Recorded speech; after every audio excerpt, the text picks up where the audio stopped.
საერთაშორისო კოსმოსურ სადგურზე დარჩენილი NASA-ს ორი ასტრონავტი დედამიწაზე ბრუნდება. ბაჩ უილმორი და სუნი უილიამსი, რომლებიც უკვე 9 თვეა კოსმოსში იმყოფებიან, ამ დრომდე შემცვლელ ასტრონავტებს ელოდნენ.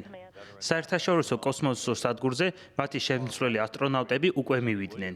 რის შედეგაც უილმორსა და უილიამს დედამიწაზე დაბრუნება შეუძლიათ. მათ დაბრუნებაზე რამდენიმე სხვადასხვა კოსმოსური სააგენტო მუშაობს. ისინი დედამიწაზე SpaceX-ის ხომალდით ბრუნდებიან, ხოლო მათთან ახლავთ NASA-ს ასტრონავტი ნიკ ჰეიგი და როსკოსმოსის კოსმონავტი ალექსანდრ გორბუნოვი. თავდაპირველი გეგმის მიხედვით ასტრონავტები უილმორი და უილიამსი კოსმოსში შედარებით მცირე დროით უნდა დარჩენილიყვნენ. როდესაც 2024 წლის ივნისში ისინი ბოინგის ახალი ხომალდის სტარლაინერის კაფსულით კოსმოსში გაემგზავრნენ.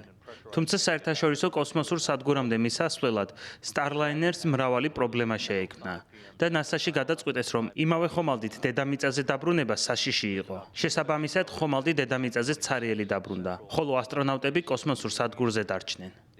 ასტრონავტები დედამიწაზე მექსიკის ყურეში სამშაბათს ჩამოფრინდებიან.